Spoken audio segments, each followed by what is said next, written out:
Welcome to the first of our three panels today. We'll be exploring key adaptation issues for Aotearoa New Zealand. We've tried to bring together a range of voices, both from our Deep South research community and from the partners and stakeholders we work with, or might work with in the future. We know that climate change poses huge risks for water. The Deep South Challenge has a collection of research relating to the way that climate change may affect our water. But is our understanding of water and water availability integrated enough? What can we do in Aotearoa New Zealand, or what can we in Aotearoa New Zealand be doing better to understand water in a changing climate? I welcome our chair, Simon Wilson, currently at the New Zealand Herald. Thank you, Simon, for agreeing to chair this panel today. Simon will introduce our panellists, but I'll note we have a change. Wendy Henwood has not been able to join us today, and we have community researcher Hank Dunn stepping in. So thank you, Hank, for stepping up at short notice. I thank you all, and I'm looking forward to our conversation and even our debate. And please remember to use Slido to put your questions up for the panel. Simon.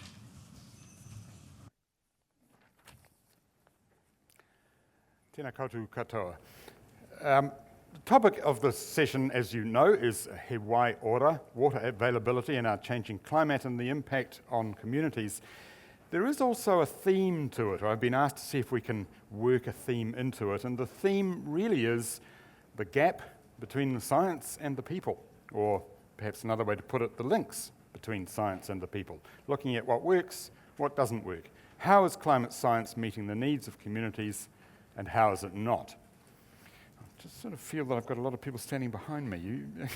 Can I move that a little bit that way? Just a little bit easier? Okay. What I'm going to do is introduce each of our speakers briefly and ask each of them to tell you, in their own words, very briefly, what it is they do. To be clear and specific, perhaps give them a little example of something, so that we just ground the conversation in the work that they're doing. They are, as you may know, a mix of scientists, officials working in councils, local government, academics, activists and researchers on the ground. I'll start at the far end. Jenn Purdie is a climate forecaster with Meridian Energy. She's had over 20 years' experience in New Zealand climate science and its application to water resources. At Meridian, Jenn is responsible for managing wind and water forecasting and planning generation with a particular focus on climate change. She has published widely on hydroclimatological forecasting and about the impacts of climate change on renewable energy in New Zealand.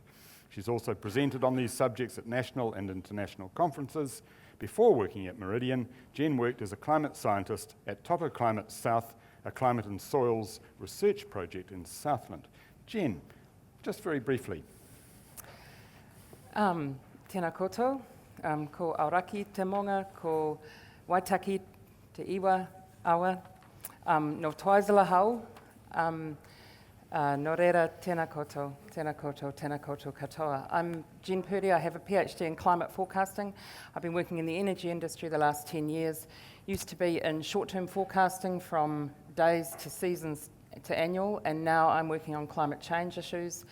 The last 6 months we've been running a big all-electricity market model that we have, which I think is the best and most detailed electricity market model that the country has.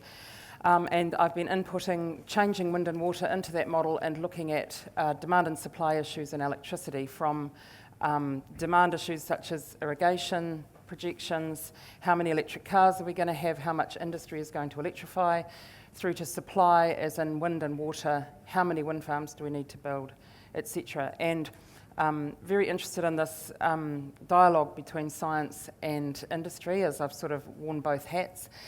But also that I think we need to get that message across, and I think we also need to get that message to smaller players in the industry who don't have the modelling capacity that we have. So I'm interested in the conversation. Thank you.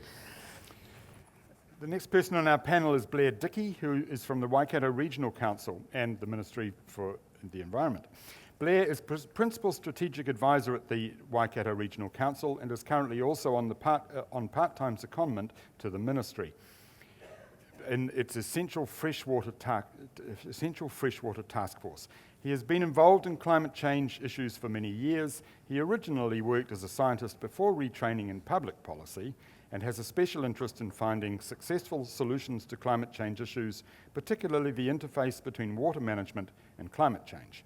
Blair has provided resource management advice to the Waikato Regional Council, helping the Waikatos to sustainably adapt to the opportunities and constraints of an increasingly climate-influenced environment. What is it you really do, Blair? Kia ora tātou. Thanks very much. I just want to make it clear, my title, advisor, means that I'm staff, I'm not a decision maker, so I'm not talking Waikato Regional Council policy here, I'm talking about matters that interest me and my experience within the sector. Also, I am on secondment to MFE, but I'm speaking as Waikato Regional Council local government person now. Yeah, I've been in local government for over 30 years. And interested in and working with climate change issues for over 20. Local government is really in the box seat with respect to adaptation, not only as a service provider, and that is territorial councils as well as regional councils, to communities and responsible to communities, but also as a regulator of water availability and that sort of thing under delegation from central government. And central government, up until 10:30 today, had delegated the adaptation role to local government, but it's really great that we're going to get some support, it looks like, from central government on that front. My interest is in that nexus between climate change and water. We've certainly had a lot of interest and a lot of information about the when we get too much water, that is the increased intensity of rainfall events, and also with sea level rise, a lot of work's got on in that area and a lot of interest. But one of our main roles is allocating water for supply, for agriculture, but also the assimilative capacity of our water bodies. And that's going to change in the future, and that's what really interests me. Thanks. Thank you. Andrew Tait from NIWA is the Chief Scientist, Climate, Atmosphere and Hazards at NIWA. Until recently, he was the climate lead at the Deep South Challenge Impacts and Implications program. He also co-led the program's forerunner, Climate Change Impacts and Implications. Andrew is well known and well respected among the Challenge's diverse stakeholder and partner communities. That's nice. He fosters and promotes effective end-user communication of climate science and its applications. What does that mean? Thanks very much. So, is this on? So, yeah, just taken over the role of Chief Scientist for Climate, Atmosphere and Hazards at NIWA from Dr. Sam Dean, who many of you also, I'm sure, know, and unfortunately Sam isn't here today. Sam very nicely left me a present when I moved into his office, opened up his whiteboard, and it was completely filled with a list of tasks. By the way, here you are, thank you very much. So one of those tasks, I guess, is to maintain a very close relationship between NIWA's climate work and the Deep South's work. So I'm fortunate to have had that experience within the Deep South, and it was great to see the announcement yesterday of Anita Rearford taking over my role as the Impacts and Implications Program Leader for the Deep South, and I've worked with Anita already in her specific work, so she's going to do a fantastic job. So on behalf of my new role, then I'm looking forward to continuing the relationship with the Deep South and to assure all of the stakeholders here in the room that climate change and hydrology and water is a high priority on our strategic research front. So thank you very much. Thank you, Andrew. James Hughes is an infrastructure resilience specialist with Tonkin and Taylor. He leads the Deep South Challenge project's stormwater, wastewater and climate change. His work focuses on resilience to hazards, including climate change, risk assessments and project sustainability, and he's applied his skills both to major civil engineering projects and strategic studies. His recent work looks at urban infrastructure resilience and includes the Rockefeller 100 Resilient Cities project. He's the lead author of a risk management scoping guidance for the proposed local government risk agency, and he works closely with the University of Auckland and regularly speaks and presents at climate resilience conferences and seminars. James. Kia ora, thank you, Simon. Kia ora tātou. My My background is in engineering and infrastructure, but in the last sort of, I guess, 10 years, I've been focusing more on risk assessment, climate change, resilience, and also into community resilience as well. I work for a company called Tonkin and Taylor. I've been there for the last couple of years, and I'm fortunate to work with a lot of really smart people who understand the science, whether it be coastal, whether it be geoscience, and also the climate challenges that we're facing as well. As Simon mentioned, we're in the middle of a project, or nearing the end of a project, looking at the impacts of climate change on stormwater and wastewater systems. The water supply angle is also something that's been looked at in water availability and water quality issues, something that is also of key interest to me and a focus. And what I find is a new term that's come out called One Waters. We talk about 3 waters. I know Dunedin City have coined the term 8 waters, Otago region. So there's also this concept of one water, and I quite like that because it kind of implies that the water cycle is linked, and we need to consider every interaction that between the water we abstract and the water we use, and whether it's consumptive or non-consumptive. And yeah, I think I'm looking forward to the discussion, and I think I'll leave it there. Thank you. Thank you. Lani Kereopa represents tangata whenua on the Te Arawa Climate Change Working Group, a partnership project with Te Arawa Lakes Trust and Scion. The group has been set up to help Te Arawa iwi and hapu tackle the growing issue of climate change and to ensure that tangata whenua are leading discussions about what can be done on a local level. A teacher, journalist and community researcher, Lani lives in Ihinemutu, which is a papa kāinga near Rotorua, where she is involved in cleaning up and restoring the Te Utuhina stream and supporting children to look after and enjoy their local waterways. Lani. Tēnā tātou. Can you hear me? Wasn't sure what you were going to say actually, because truth is I'm here pretty much representing Te Arawa, been given the privilege just because mainly I'm a pā girl, born and bred in Ohinemutu, like a couple others here. And, you know, these issues that we're going to be talking about today, I guess I can answer the questions from a community point of view. What's the reality of working with regional and district councils to try and clean up our waterways, to try and restore and protect. Our village of Ohinemutu is actually, the boundary is a water boundary. One side is our awa, our tupuna awa, and the other is Lake Rotorua. And our kids can no longer swim in our awa because of high E. coli levels. We can't use the water to water our gardens. Our food source is gone. Our taonga species are no longer there or unsafe to eat. So, I'm no academic or scientist, but I can definitely give a community perspective.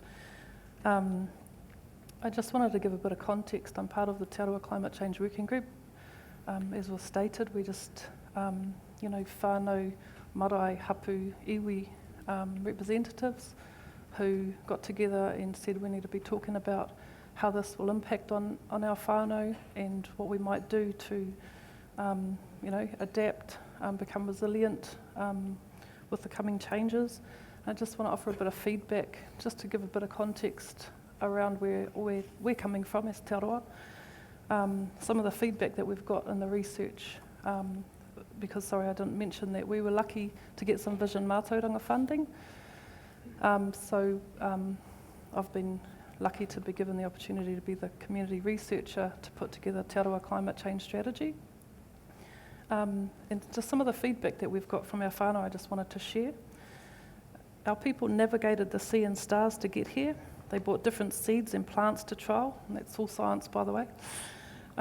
We tell great stories that are analogies of our ability to survive. Our ability to adapt can be seen in the survival of our people, our language and our culture following colonisation. We are a resilient people. We're up for change. We're innovative.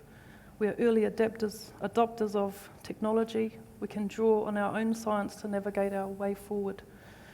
And within Te Arawa, I also want to make you aware that our iwi put together, because we're working with Regional and Lakes Council all the time on our 13 lakes.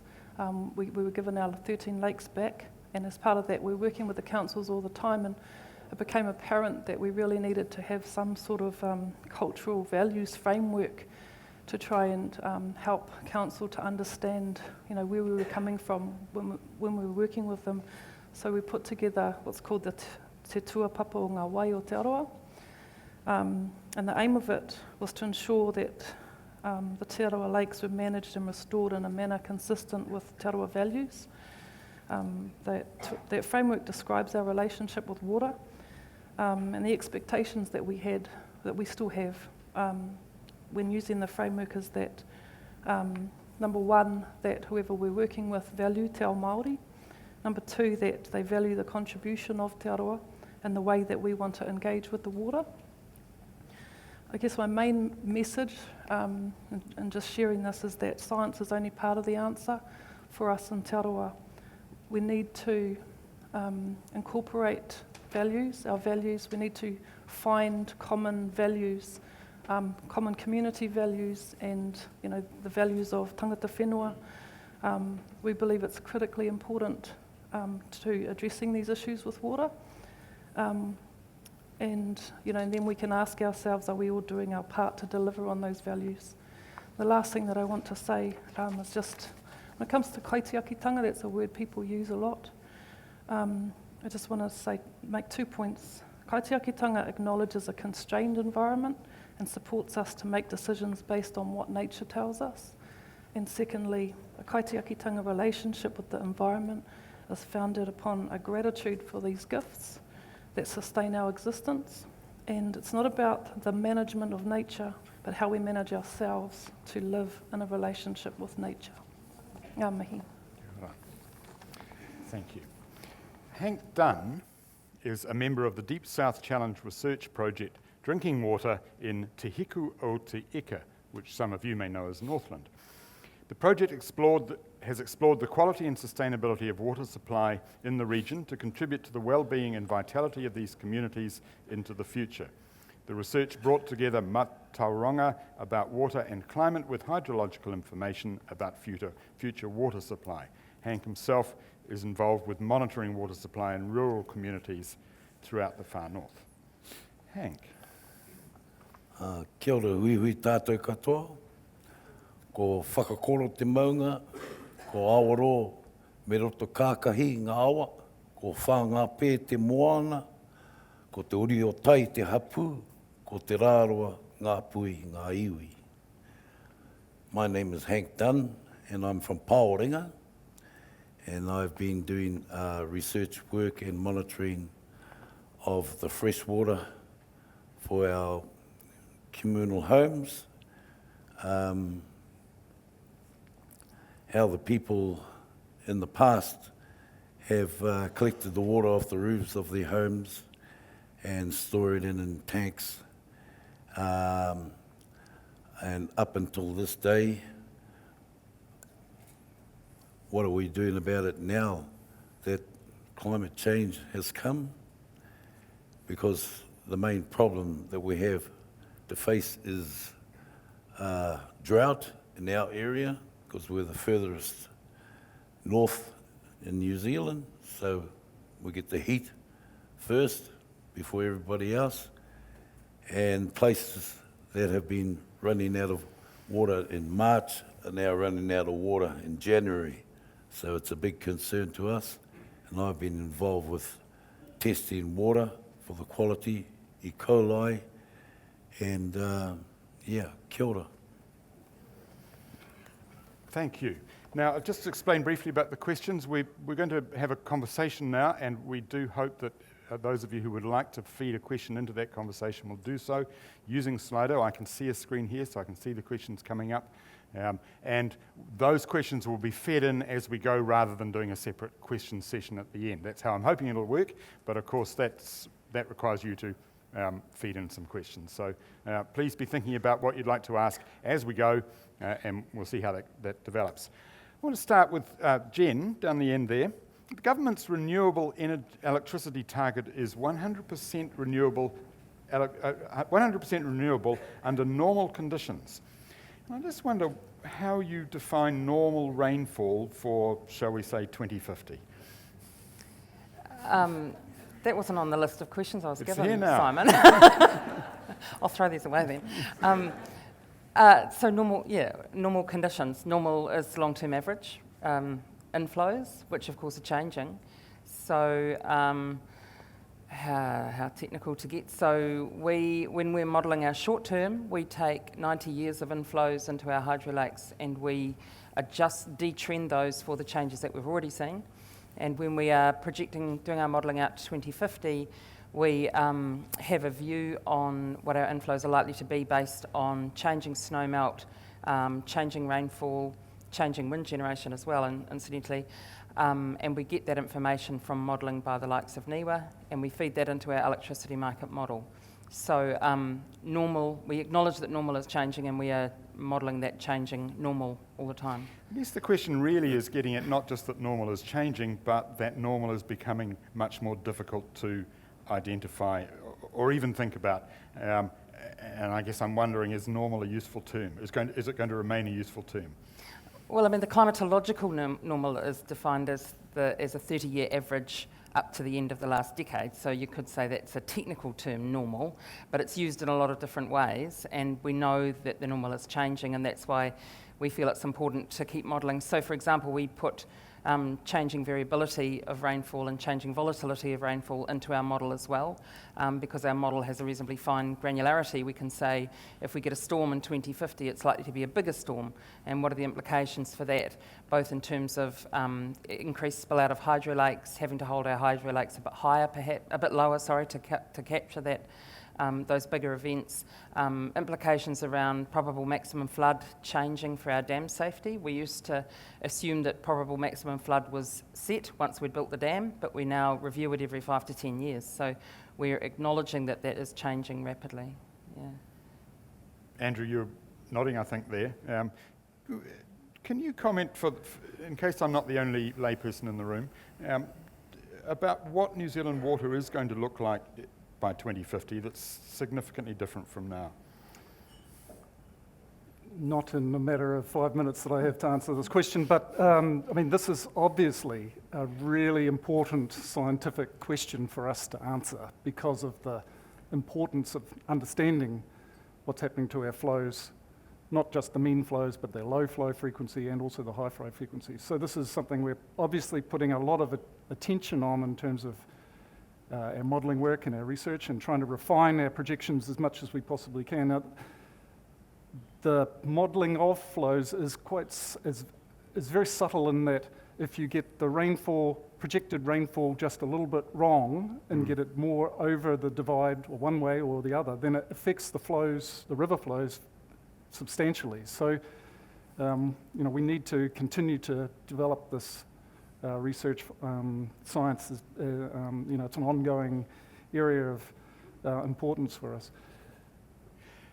Yes, please. I guess I'm aware that we really lack in our, most councils around New Zealand and regional councils don't have a really good understanding of flows in rivers, abstraction rates, particularly what is being taken, because a lot of water abstraction was consented historically, so there's no metering. So while we might understand surface water flows to a reasonable extent, our understanding of groundwater resources is limited, and what's actually being taken out of our resources is a real gap for us. So it's a challenge to manage it until we get some really good information. I guess one of the pertinent questions there is, if it's not well understood at local body level, is that regarded as a problem by local bodies, or are they remaining relatively ignorant of it? Blair, would you like to kick in on this? Well, I can't speak on behalf of the sector, but what you're saying is not wrong, but the information is starting to come through. The understanding of, with new technology, telemated results and our information gathering shows that we're increasingly getting better at understanding how much water's in our waterways and how much is being taken. It's not something we have long records for, it is getting better. And what about at the public level? If local bodies are getting better at understanding this, at the public level, do people understand, or do you think we're in a situation that every time there's a drought or a flood, we're just going to rebuild and we're just going to carry on, and it may not happen again? Is that what people think? What do people think? That's directed at me. If you like. That's a service provision role of local government. The Drainage Act is over 100 years old. The Flood Rivers Control Act is 70-something years old, way before recognition of climate change. Climate change only really came into our work. Now, we've been allocating water for 50 years. Climate change came in 2004 with the Climate Change Response Act. Now we're, and at that stage, the Resource Management Act required all persons, because this service delivery needs to be permitted, so you have to know the effect on the catchment and other users of flood control works, drainage works, and that sort of thing.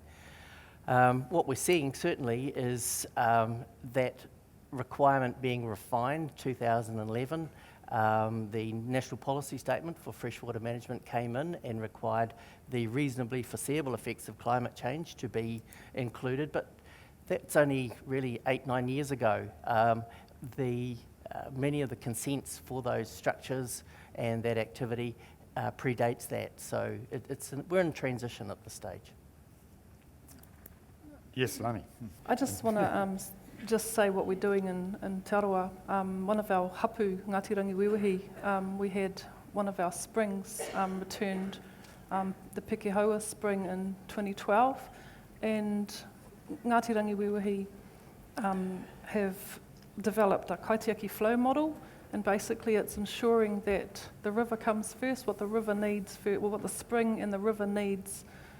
There's a flow set that they've established that is healthy for the river, and all decisions are made with respect for that.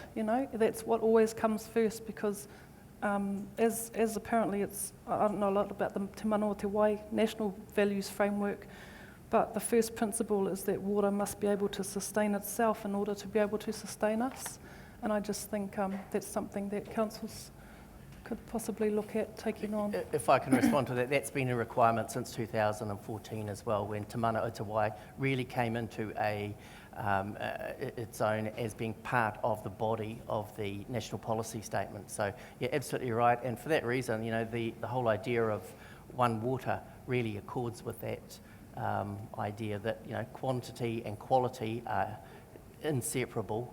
And also it accords with that Te Mana o Te Wai principle. The whole idea of three waters is a service-centric sort of approach. It's not a resource-centric approach. Given what you've both just said, Lani, is it your view that there are significant cultural differences in the approach to water? Or, yes, it's not that everybody's seeing it the same way?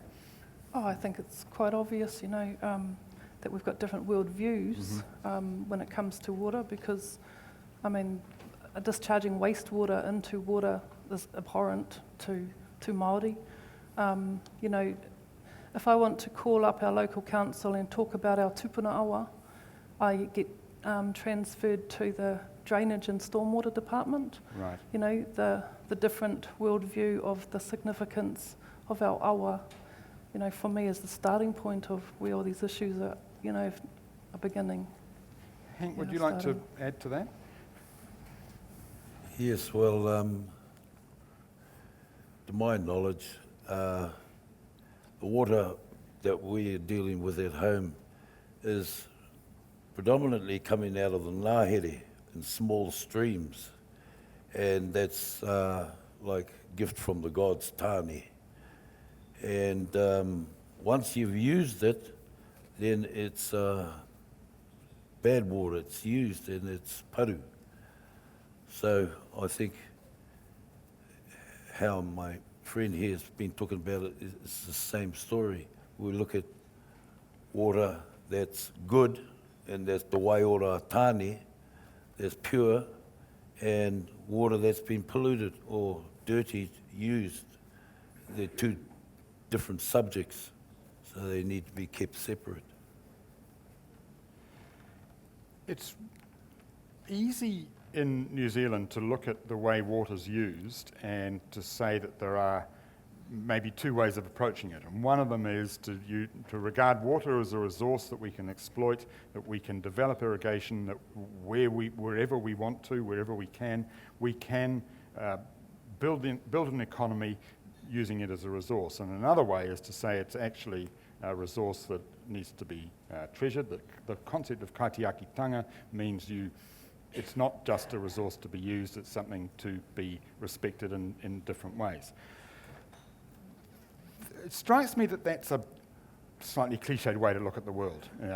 It's a dichotomy that is commonly established in the media. It's a dichotomy that people argue about quite a bit, but it strikes me it's rather more complex than that, and I wonder whether, Jenn, perhaps you can start by commenting on whether it is more complex than that, or actually is this a big struggle that we've got to resolve, and that is the nature of the struggle. A hydrology conference in New Zealand where the keynote speaker was the head of the CSIRO from Australia that dealt with water. And I still clearly remember he stood up in his keynote speech and he looked around the room and he said, you guys have no idea. He said, water is gold. You think it falls out of the sky. Water is gold. And he said, you're going to come to realise that. And I think we are coming to the point where there's more and more competing groups wanting use of the water. And as climate change, really kicks in, I think that's going to become more of a point. And every group has a valid use for the water. We are under the 100% renewable policy. We have modelled the future of New Zealand electricity. We think it can be done 100% renewable. It's going to require a lot of wind farms, a lot of solar, a lot of intermittent electricity, which needs the big hydro to back it up. So we don't want to lose the flexibility of those big battery banks because we're not modelling any more big hydro. I don't think we'll get that through resource consents and public opinion. So we want to hang on to the water that we've got and the big hydros as the battery bank. But similarly, farmers have a valid use for the water. Local iwi and runanga have a claim on the water, and a preferential claim, you would say, and different ideas around water. And I think councils need to supply drinking water and so on. So everybody has a reasonable claim, but as the world changes so rapidly, I think ways of coming to those agreements and a lot of dialogue, I think, and a lot of good communication is going to be needed. Yeah. I'll just add to that. There is a lot of inherent tension in the different uses, I think, and I think there are some. I think we're going to get to the point where there are some uses that might not be valid uses. And an example I'll give, and probably everyone's been talking about, is in our backyard in Tauranga and Bay of Plenty, there's a bunch of proposed extractive uses for water bottling that they're going, and this is this nexus of climate, carbon, food, etc. And so they're going to be shipping plastic beads to this plant to make, or a couple of plants, I'm going to get my numbers right, 150,000 plastic bottles an hour, to fill them with water, put them on 500 trucks per day going to the port of Tauranga to send overseas. And this all gets through this is all permissible in our legislative environment, and goes to Kathy's comment earlier around we might have the right joined up thinking around what we need to do, but our legislative environment isn't there to enable some of these decisions to be made. So these things are right here and now in terms of this gold rush, and to me that's an example of probably, in my opinion, a non-valid use of the water, but people will have different opinions, so there's definitely tension. Who'd like to answer the question in relation to this? What is science for? What is what? Science. What is science for? For Pākehā. Science is simply... We can hear you. What did you say? For Pākehā. For Pākehā. Okay, that's part of what I'm getting at. But of course, Lani said we have science. And science, I imagine a lot of people in the room, people will want to say science is science. But there is a cultural overlay, always. Is science simply the mechanism that tells you what's possible and other people make decisions? That's the old-fashioned idea. Is science part of the process of kaitiakitanga, of being the guardians? What is it, Andrew? Yes, both, actually. And so, decision-making and policy-making needs to be based on evidence, and we need that scientific evidence to inform that process. Without that, then we're lost, I feel. But it is more than that. It is more than that. And we're putting a lot of effort into all of the research that goes on in New Zealand on climate change and everything that we do in science with respect to our vision matauranga elements of science. So it is more than just what we would say a traditional model, but it is vital still in that. Hank, do you want to elaborate on sciences for Pākehā? Yeah, well, my perspective, I'm just a person working on the ground in our local community, and I know that science has a lot to do to help our people, Māori people. Education has put a lot of our young people out there to enable us to understand a lot of the stuff. But for me, as I say, I'm just a man working on the ground, solving problem day by day for each home in my own community. That's how I look at things. I was going to ask you, Lani, there's a question from Slido which relates to this, which is, please could you elaborate on how the cultural values framework improved discussions with council compared to previously? So can you work an answer to that into... Barely. Can I just want to say something I just want to give my perspective on what the uncle here is talking about. We have a whole lot of, I'm from Mohanamatu village, Whakarewarewa village on my grandfather's side. We have a whole lot of scientists come in, and they've got all this money to do all this research, and they come, they get what they want, they leave, and actually they do no good in our communities. There's no funding apparently for any implementation of anything. So they'll come in and they'll say, oh, this is what needs to happen. We already knew what needed to happen, but actually they don't help us to make those things happen. There's no support in any way to do any of the work that needs to be done. So I guess that's why, Māori communities have that view of science. It's good for you and your jobs, ticking boxes, because you've got a paper now that is talking about the issues that we're facing, but actually you're not helping us in any way to address those issues. Can you elaborate on that? What is not being done?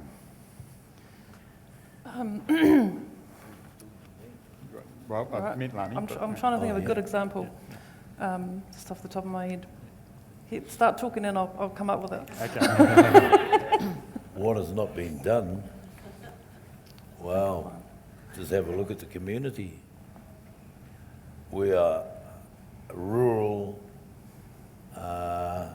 isolated, predominantly Māori communities, and most of those places are way back in the 30s. And you have a look at how they're surviving, and you know what Pākehā has brought to Aotearoa, but it's just beyond some of the people in my community's reach.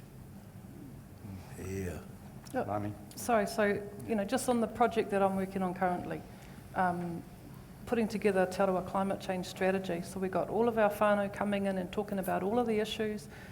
We've talked about what we need in terms of food security, of water security, of how do we protect our marae? In our village, we've got 3 marae. How do we protect our villages, our marae and our homes from flooding? We've got all these areas, and all of the science funding that we got $100,000. All the whānau thought, wow, but actually all we can do is report on it. None of that funding at all can help our family to do anything with our marakai, to replant our river banks, to try and help with, protecting the village. So it's not a joined-up approach.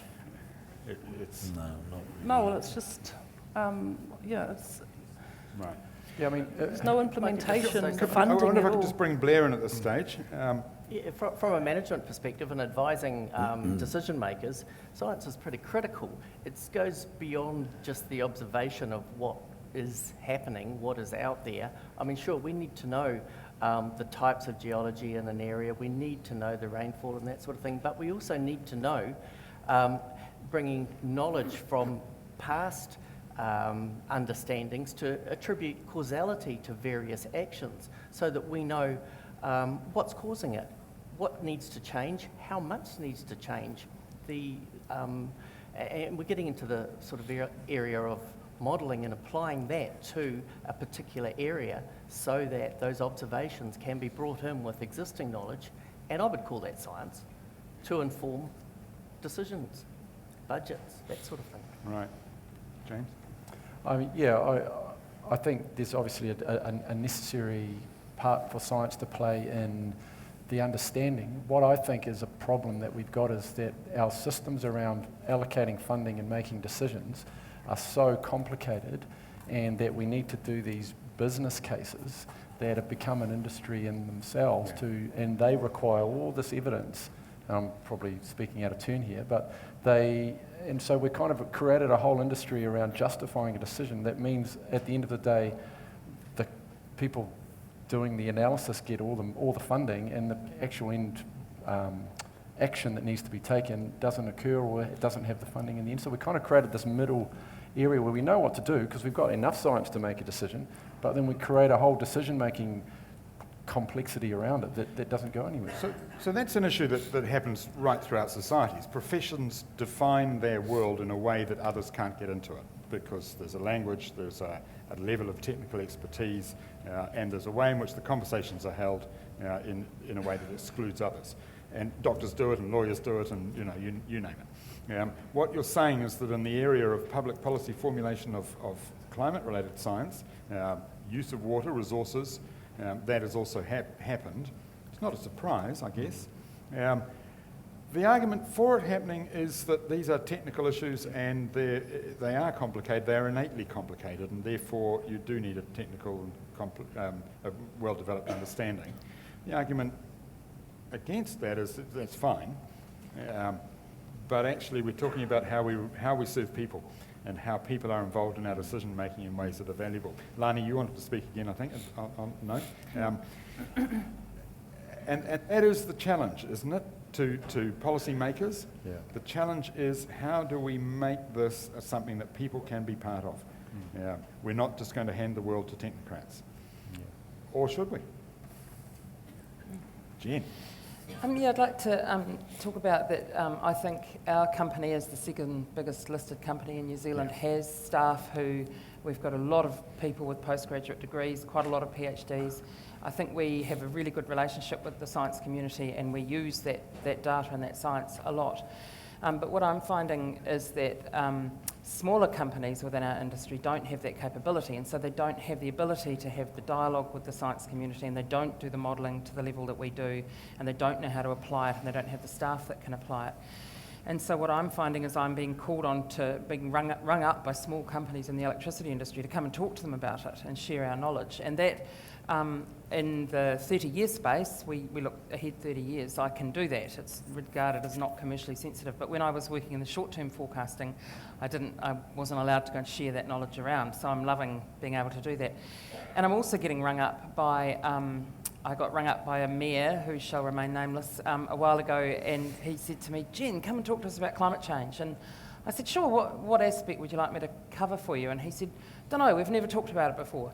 And so I went and I thought, well, I know about climate change, but I don't know about applying that to a council situation. So I just went and downloaded some other big councils' climate change action plans, and I brought them along to the meeting with me, walked in the door, and the mayor came up to me and said, it's just volcanoes, isn't it? And then another councillor came up and said, it's just cycles of the sun, isn't it? It's all just natural.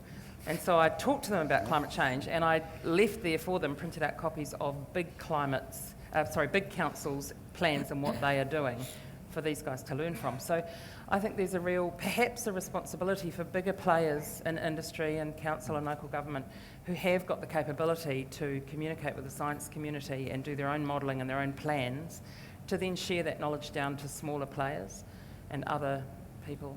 A related question that's coming on Slido for the full panel. Young people and future generations are not in this room. How are they considered how are they considered when thinking about climate change, water-related issues? Who wants to grab that? Not well at the present time, I would suggest. Jen? Yeah. I do a lot of talks in schools. You do? I mean, I think I'm being given a licence now by my CEO who wants us to be a climate leader for no financial benefit, and I think that's awesome, and I go out and talk to schools. And I have made children cry, which I'm not proud of. But Scared. I think it's really important for people in this room to go and talk to schools and get them involved. When we had the Children's Climate March, I went to our local principal and said, "What's happening?" And he said, "Oh, hang on a minute." And he went down to the senior common room and said, "Who's marching? Who's striking?" And they said, "What?"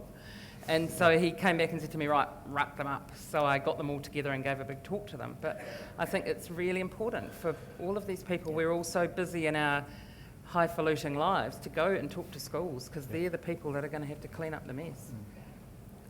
So talking to schools, relations with hapu and iwi, relations with the public more widely, lots to do there. Anyone else have anything to contribute in that vein?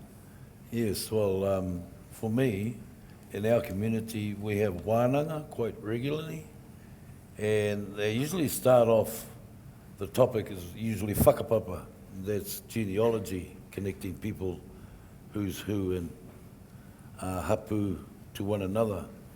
And then once that sort of has been covered, then we look at all the other things that are going on in the community, and I've had to stand up and give a report what I've been doing in our community about our water, and that's how I've got the message out to all the young ones while they're there. That's one way I know that the young ones are getting the message about climate change and the drought, because everybody knows when you go to town from Paoringa, you go across a big bridge and all the cars are lined up there and all the people are in the river washing their clothes and that, so you can say they've got no water at home, run out of water, so they're all in the river washing their clothes and stuff. So that's the message right there. They know what's coming down. They need better ways to do your stuff at home rather than have to go back to the river. And that's a massive challenge. No. As part of our Aotearoa climate change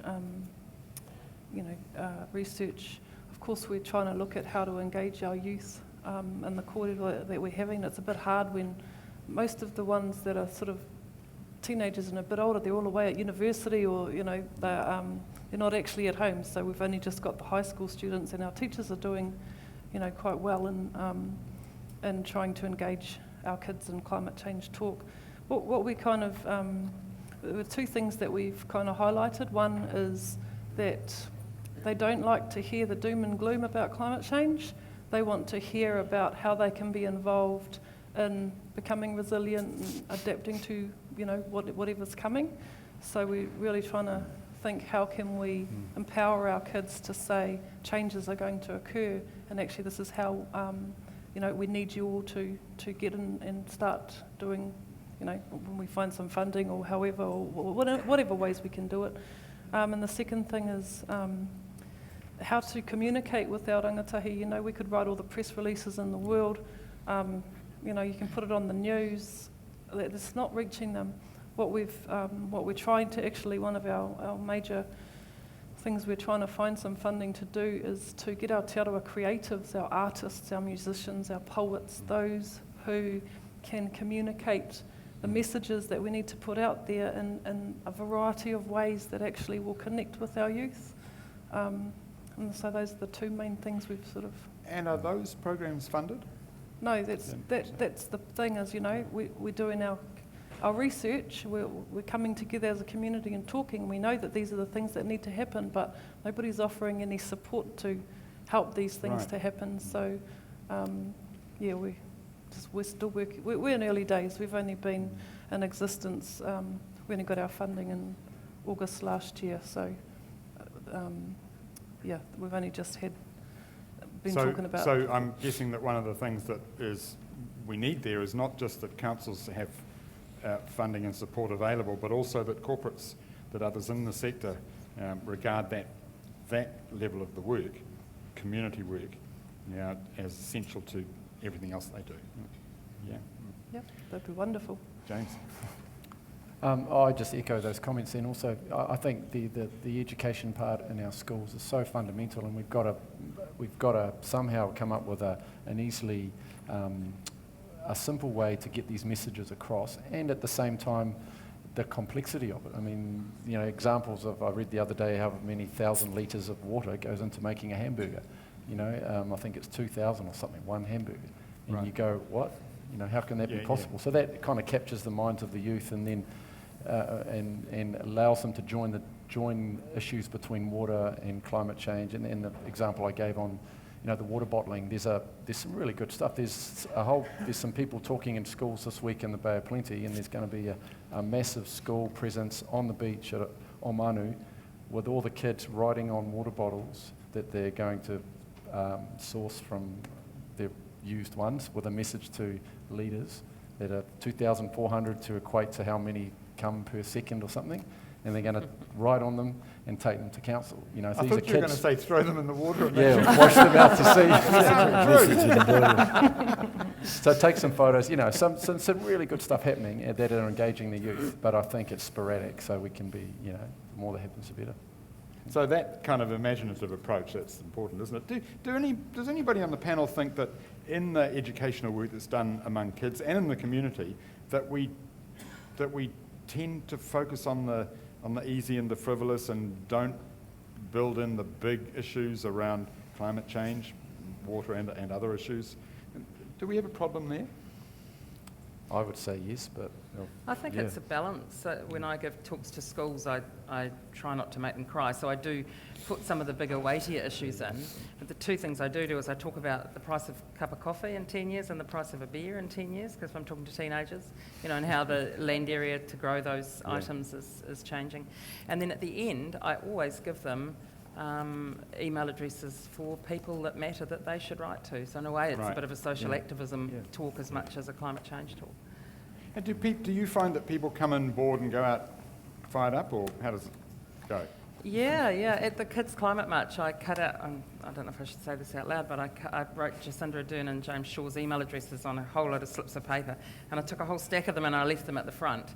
And at the end, I was turning around talking to someone, and when I turned back, the whole stack was gone. So, sorry, I probably clogged up their email They have boxes. people to manage it. Anyone else like to comment on that topic? Only from personal experience of talking to schools, when they have requested a presentation on climate change, local schools. Yeah, it's really hard to sort of get that balance right. They don't like the doom and gloom, really, echo that. Disaster porn's not a thing. No, you've got to give some hope. You really do. But talk to teachers and they say, we'd like to do this, but it's not in the curriculum. And, that's all you can do ad hoc. Things at the moment. So it's probably something that, worth looking at.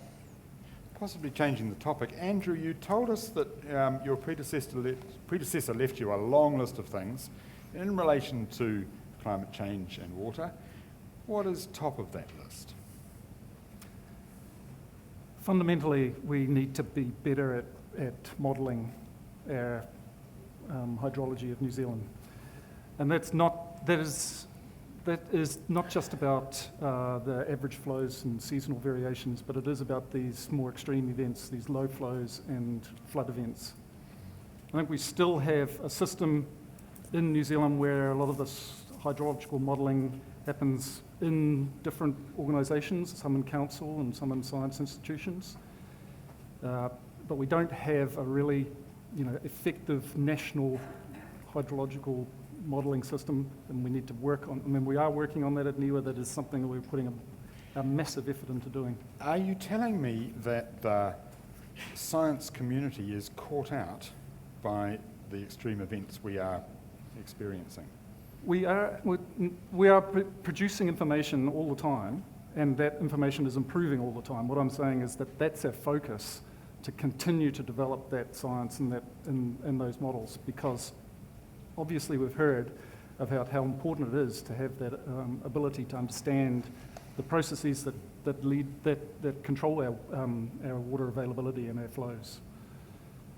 Does anyone like to comment on that? Just to support that. Yeah. I mean, it's at the low flow time when the allocation role that regional councils have is at the most critical. That's when people want water, that's when they need it, that's when the water itself is stressed the most because it's getting groundwater, nutrient-rich groundwater from past land use intensification coming through. That doesn't stop, that just continues the whole time. So it's that land use, groundwater, surface water interactions, and recognising that we're making rules now that have got to operate in a future climate. Yeah. That's the thing. We've got to anticipate. And that's not just looking back at what has happened, because that tells us what the management was like last century. We've got to know what the demands are on our waterways in the future. And population comes into that. It's a lot of work. One of the messages that used to be pretty commonly used, and I think maybe a little less now, is that this was a 20-year drought and that was a 100-year flood and so on. And I think an awful lot of people in the public now understand that those are dangerous terms to think about because they imply it won't happen again for another 100 years. And clearly that's not the case. How are you better at talking about extreme events like that? Look, I think it's becoming much more in the vernacular, people understanding more about what extremes are and not these 100-year event that you won't expect for another 100 years. We're actually trying to use other terminology, I suppose, to determine that this is it's a rare event, but it could quite easily happen again next week. So there's been a really sustained effort, I think, over the last few years of trying to understand more about the extreme events and the impacts that they have. I'll just add a slightly different comment on that, and I agree. I think we're getting better at it. What we still have a gap in is, I think, when we come to design infrastructure or think about how we protect communities, that we haven't really got consistency in how we do that across the country. So some councils or organisations use a certain, some include climate change factors in their rainfall predictions or their design standards, some don't. I was talking to a guy from the UK the other day. It's fundamental given practice that everyone uses the 1 in 100-year event plus climate change everywhere, full stop. And it seems pretty straightforward, but we don't have that type of consistency yet. And there's also differences in approach across legislative, RMA and Local Government Act and the Building Code. It's known, and there's work to try and resolve that, but it's not resolved yet. Right. Yeah. And is it going to be resolved, do you think, or is that just an evolution of communication and understanding that's not going to stop? Yeah, I'm hopeful that it will be. It really has to. It should be really simple to align some of those things. And it's not only aligning some of the design guidance, it's how we design in an urban environment, how we design our communities. There's practice that's existed in the past, for example, that for flooding, that we might consider that we will design a drainage system for a certain event, and then in an over-design event, we have an overland flow path at school, so there's a way for the water to escape. Now, in the past, some communities have been designed with no overland flow path. So when those more extreme events come, the system blocks and the water just gets higher and higher. So that should be a kind of fundamental bad practice example, and we need to use it to change the way we're doing things, but that still evolves and there's still places being designed like that around the country. So, Blair? James's experience with a number of different councils sort of trumps me on that one, so I'm not going to comment on his observations. But legacy effects, I guess, is what I'm hearing.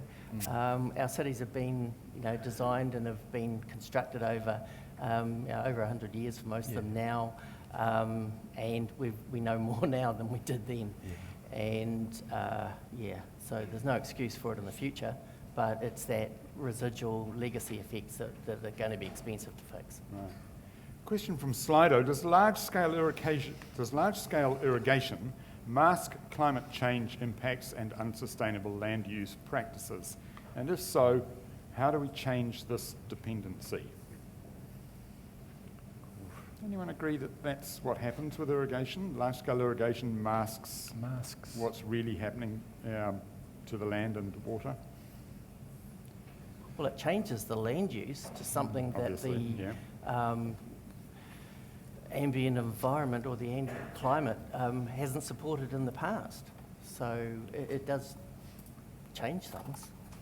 I'd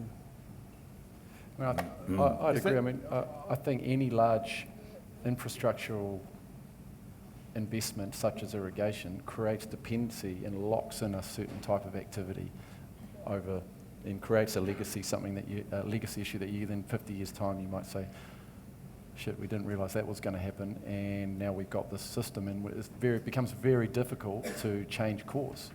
So in that legacy context, I agree with that. Is it inherently wrong? Gosh, yeah.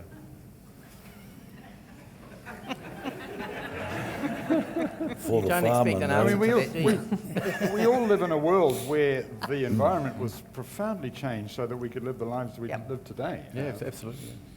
Are we suddenly going to say we shouldn't do that anymore? Perhaps the consequences of doing it weren't that clear when that was done. And as time goes on, the costs of maintaining that environment may be such that it's unaffordable, unsustainable into the future. And that may prompt further discussion, decisions. The most obvious example of the changed view in this country, to me, is damming the rivers, which was done with a renewable resource to enable this lifestyle we have. Yeah. We don't build more dams, though, now. Yeah. Too hard? Too hard to get public approval. It's not too hard in any other way. No. Is it right that we don't build more dams?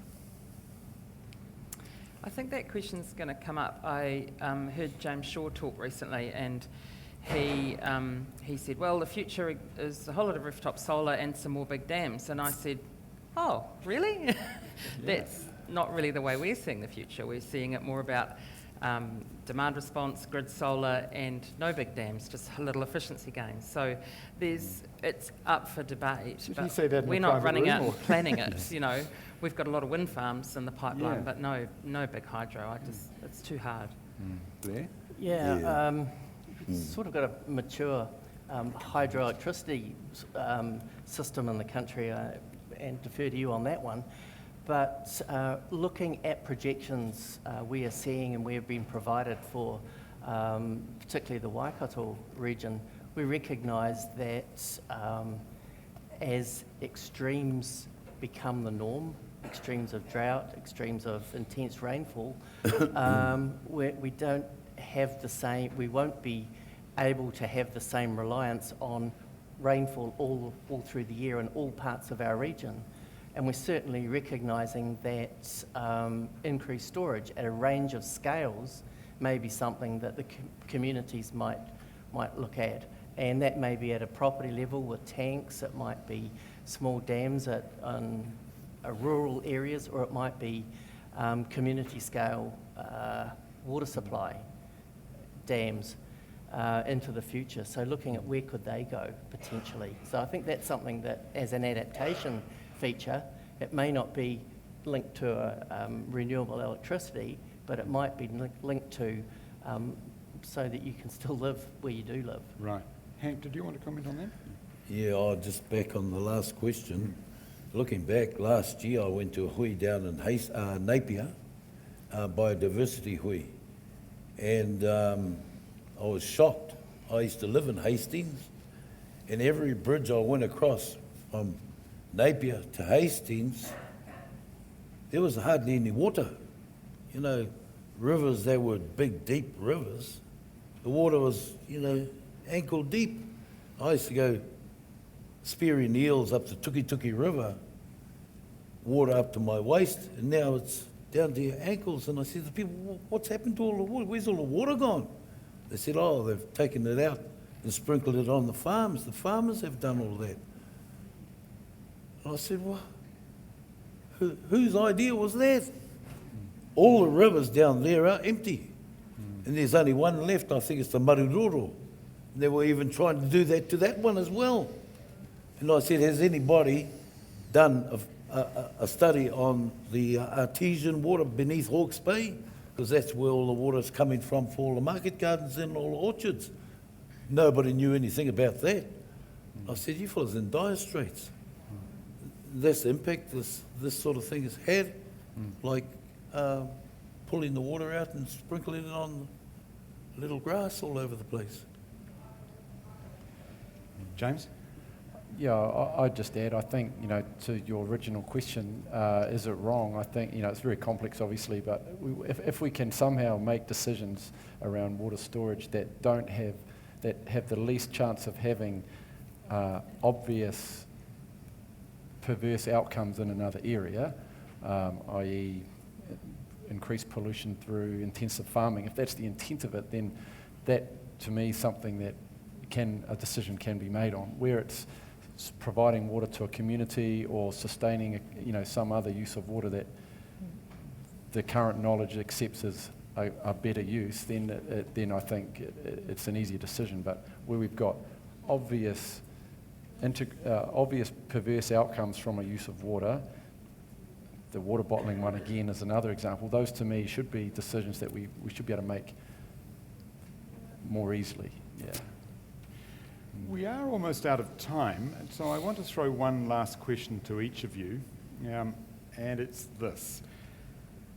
In the field of water and climate change, what is the single idea that you would love all New Zealanders to understand well that you think is not understood already?